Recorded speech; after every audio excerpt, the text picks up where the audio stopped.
नमस्कार दोस्तों, मैं रुतिका आपके अपने चैनल साहित्य के पंचरत्न में आप सभी का हार्दिक स्वागत करती हूँ। आज हम देखेंगे परिवर्तन कविता का अंतिम भाग। चलिए शुरू करते हैं देरी ना करते हुए। स्ववीय कर्मों ही के अनुसार एक गुण फलता विविध प्रकार, कहीं राखी बनता सुकुमार, कहीं बड़ी का भार। तो यहाँ पर पंत जी आगे कहते हैं कि अपने अपने कर्मों के अनुसार एक ही गुण अपने अनेक रूपों में प्रकट होता है। कहीं वह भाई के कोमल हाथों की राखी बन जाता है तो कहीं अपराधी के हाथों की भारी हथकड़ियाँ बन जाती है। अर्थात कर्म के अनुसार मनुष्य को फल प्राप्त होता है। आगे है, कामनाओं के विविध प्रकार, छेड़ जगती के उर के तार, जगाते जीवन की झनकार, स्फूर्ति करते संचार। चोम सुख दुख के पुलिन अपार, छलकती ज्ञानामृत की धार, पिघल होठों का हिलता हास, दृगों को देता जीवन दान, वेदना ही में तपकर प्राण, दमक दिखलाती स्वर्ण हुलास, तरसते हैं हम आठों याम, इसी से सुख अति सरस प्रकाम, झेलते निसी दिन का संग्राम, इसी से जय अभिराम। अलभ है इष्ट अतः अनमोल, साधना ही जीवन का मोल। कवि पंत जी कहते हैं कि विविध प्रकार की इच्छाओं की चोट से संसार के हृदय के तार बज उठते हैं और उन्हें क्रियाशील बना देते हैं। इच्छाएं ही मानव को स्फूर्ति प्रदान करती है, जिससे वह कर्मशील बन जाता है तथा सुख दुखमय अनुभूतियाँ उसके विवेक को जगाकर उसके जीवन में ज्ञान रूपी अमृत की धारा प्रवाहित करती है। वही एक सत्य कभी दबे होठों की हंसी बन जाता है तो कभी आँखों की रोशनी बनकर उन्हें जीवन दान देता है। मनुष्य के सारे दुख वेदना की आग में जलकर भस्म हो जाते हैं तथा वह निर्मल एवं उदात्त बन जाता है। मनुष्य सुख के लिए आठों पहर तरसता रहता है, इसी से सुख अत्यंत सरस एवं सुंदर तथा आकर्षक बन जाता है तथा उसी सुख को पाने के लिए मनुष्य दिन रात संघर्ष करता रहता है तथा विविध प्रकार के कष्ट भी झेलता रहता है। जीवन में मनचाही वस्तु को प्राप्त करने के लिए किए जाने वाले संघर्ष का ही महत्व होता है, उससे प्राप्त होने वाले फल का नहीं। अर्थात जीवन का वास्तविक महत्व साधना ही है। बिना दुख की सब सुख निस्सार, बिना आंसू के जीवन भार, दीन दुर्बली है रे संसार, इसी से दया क्षमा और प्यार। जीवन दुख की शक्ति को बताता हुआ कवि कहता है कि दुख के बिना सुख व्यर्थ है, बिना आंसू के जीवन भार बन जाता है। यह संसार दीन एवं दुर्बल है, इसी से दया क्षमा एवं प्यार मिल जाने से मनुष्य को अपना जीवन अधिक सार्थक लगने लगता है।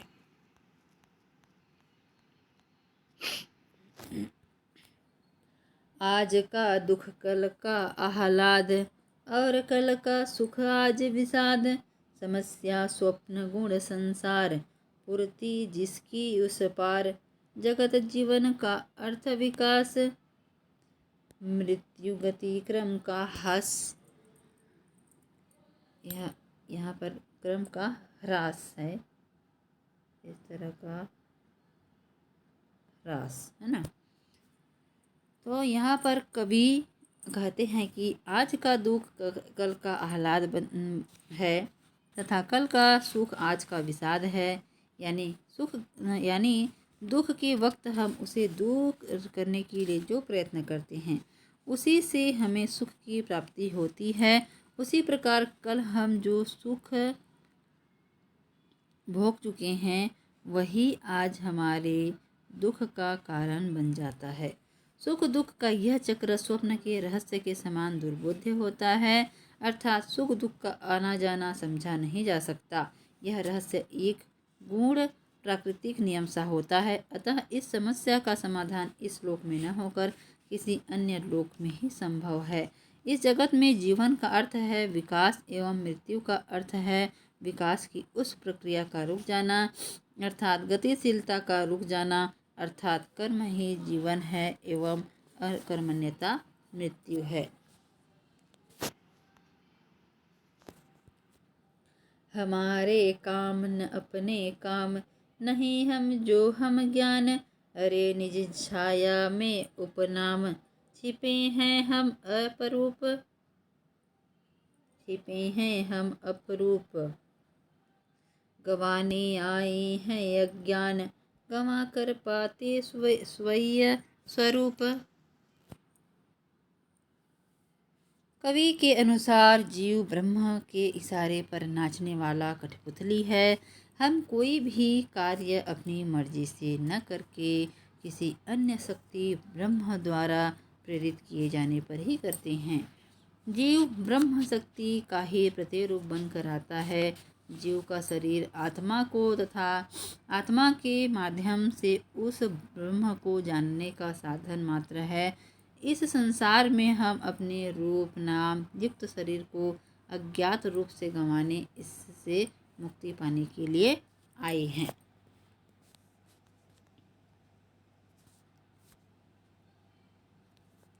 जगत की सुंदरता का चांद, सजा लांछन को भी अवदात, सुहाता बदल बदल दिन रात, नवलता ही जग का आह्लाद।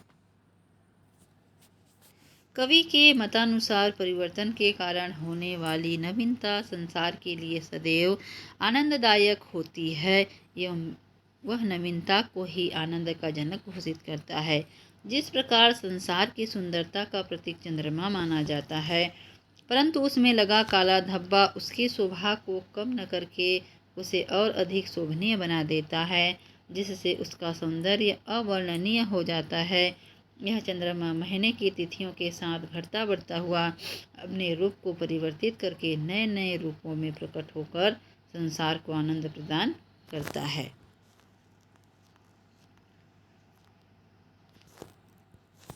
स्वर्ण से सौ सपनों का जाल, मंजरित यौवन सरसर साल, प्रौढ़ता छायावट सुविशाल, स्थविरता नीरव सायंकाल, वही विस्मय का शिशु नादान, रूप पर मंडरा बन गुंजार, प्रणय से बिंध बंध चुन चुन सार, मधुर जीवन का मधुकर पान, साध अपना मधुमय संसार।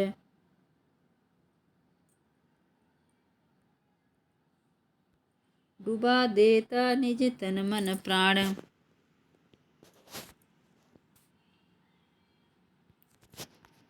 आगे है एक बचपन ही में अनजान, जागते सोते हम दिन रात, वृद्ध बालक फिर एक प्रभात, देखता नव्य स्वप्न अज्ञान, मुंद प्राचीन मरण, खोल नूतन जीवन। कवि मानव जीवन की 4 अवस्थाओं का वर्णन करता हुआ आत्मा की अमरता के सिद्धांत को प्रतिपादित करते हुए कह रहा है कि यह जीवन आम की उस पेड़ की तरह है जो किशोरावस्था में मनोरम सपनों के जाल बुनता है और वही आगे मंजरी धारण कर पूरे जवान वृक्ष में बदल जाता है। धीरे धीरे वही आम का वृक्ष विशाल और छायादार होकर प्रौढ़ावस्था को प्राप्त कर लेता है।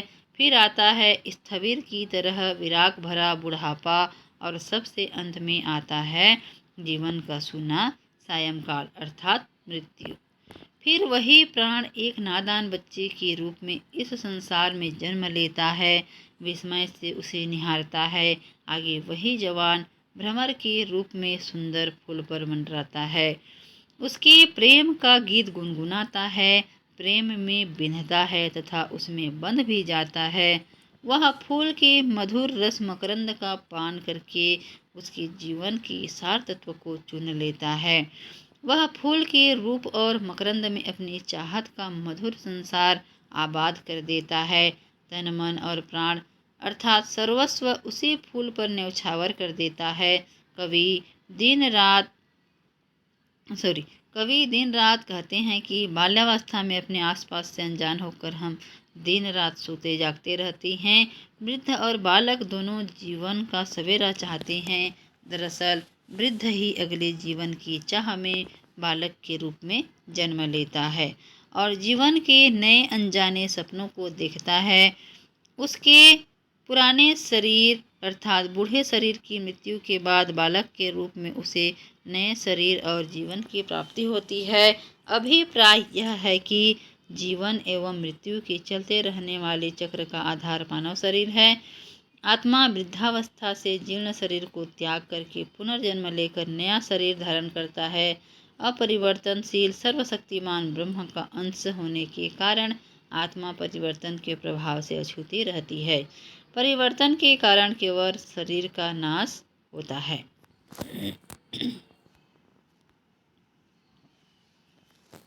आगे है, विश्वमय है परिवर्तन, अतल से उमड़ अकुल अपार, मेघ से विपुलाकार, दिशावधि में पल विविध प्रकार, अतल में मिलते तुम अविकार, अहे अनिर्वाणीय रूप धृ भव्य भयंकर, इंद्रजाल सा तुम अनंत में रचते सुंदर, गरज गरज हंस हंस चढ़ गिर छा ढा भू,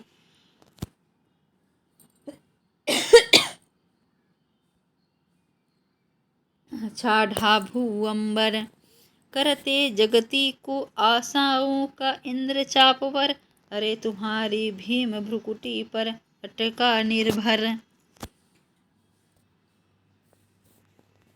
कवि परिवर्तन को ब्रह्म का ही दूसरा रूप मानता है।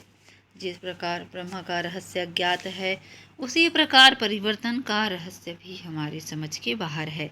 वह परिवर्तन के विश्वव्यापी सर्वशक्तिमान रूप का वर्णन करता हुआ कहता है, जिस प्रकार बादल समुद्र से उत्पन्न होकर विविध रूप धारण करके वर्षा जल के रूप में फिर उसी समुद्र में जा मिलते हैं, उसी प्रकार आत्मा ब्रह्म से उत्पन्न होकर जीवों के रूप में जन्म लेकर कर्म के बंधन से मुक्त इस संसार में विविध प्रकार के कर्म करके अंत में अपने आत्म स्वरूप को प्राप्त करके निर्मल शुद्ध एवं सात्विक रूप में फिर से ब्रह्म में समाहित हो जाती है। इस प्रकार आत्मा परमात्मा का मेल हो जाता है।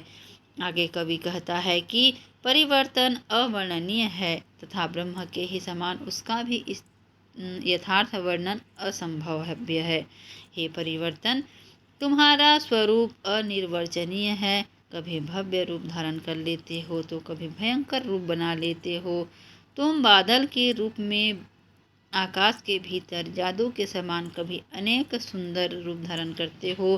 तुम कभी गर्जन करते हुए कभी हंसते हुए आकाश में बहुत ऊपर चढ़ जाते हो तो कभी धरती की ओर ढल पड़ते हो, कभी पूरे आकाश पर छा दे जाते हो तो कभी धरती पर घर आदि को गिरा देते हो। तुम अपने जादूकर रूप में से संसार के अनंत जीवन को उर्वर बनाते हो। तुम विश्व की संपूर्ण शाखा प्रशाखा तुम्हारे ही भयंकर भौहों के धनुष पर टिकी हुई है, अर्थात संपूर्ण विश्व परिवर्तन पर ही निर्भर है।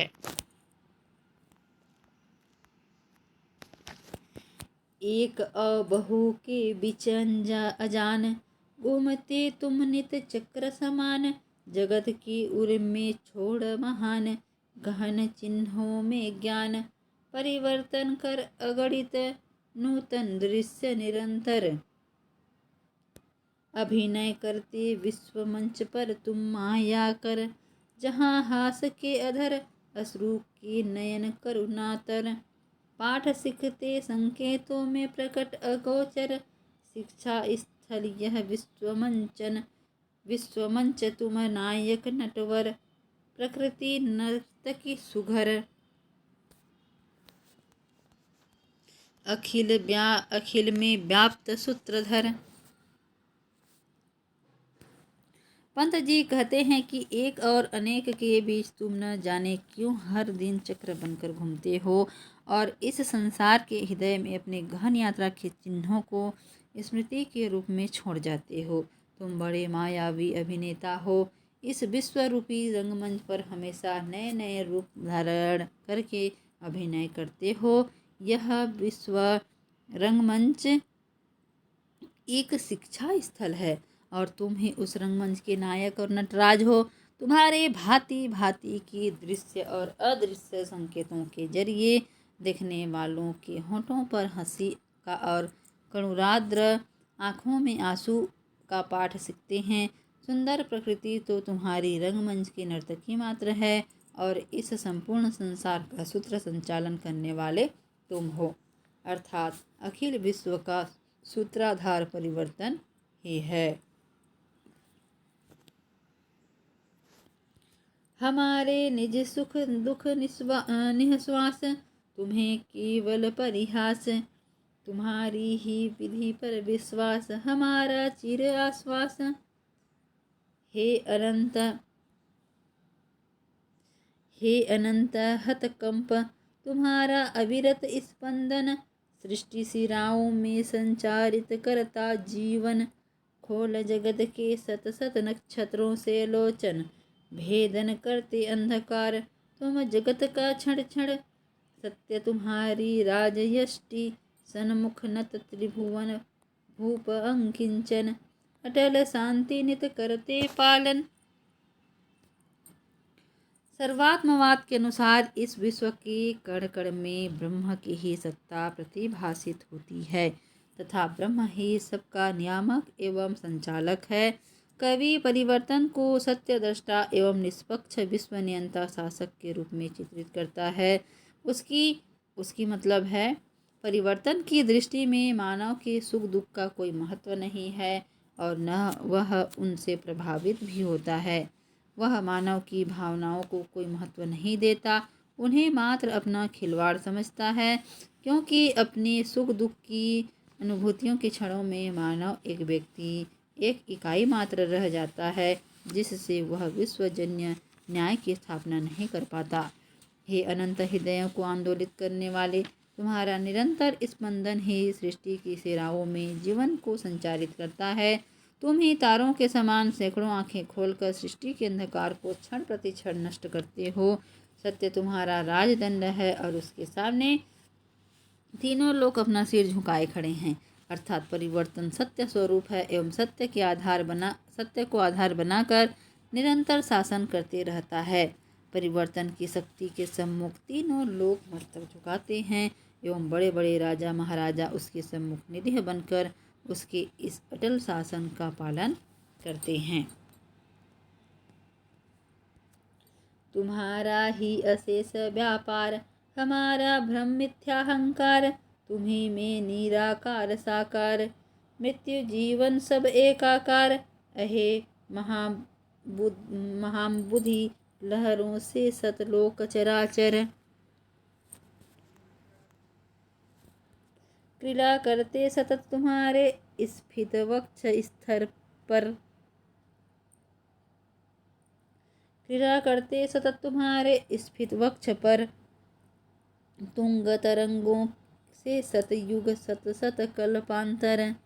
उगल महोदर में विलीन करते तुम सतवर, सत सहस्त्र रवि शशि असंख्य ग्रह उपग्रह उडगड़। जलते बुझते हैं स्फुलिंग से तुम में तत्क्षण।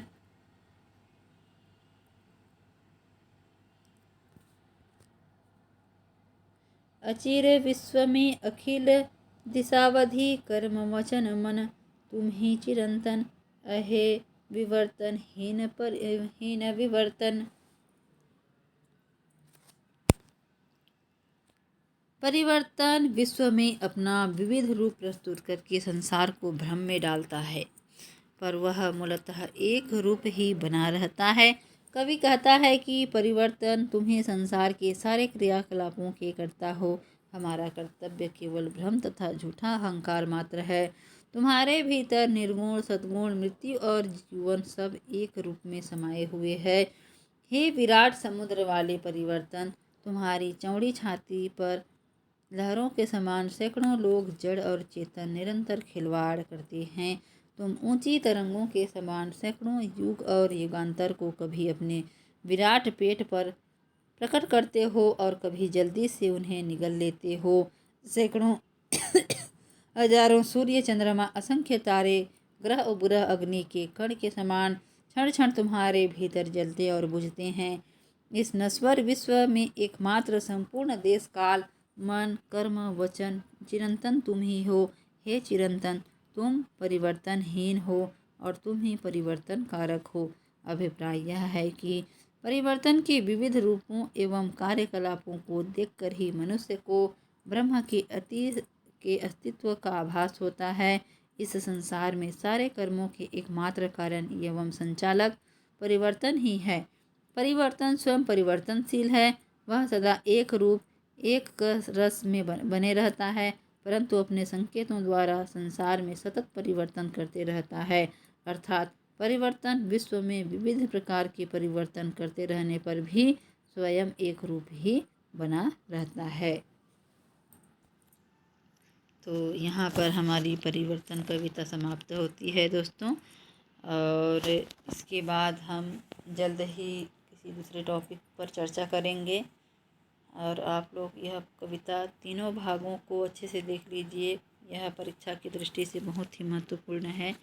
ठीक है दोस्तों, तो ज़्यादा समय ना लेते हुए मैं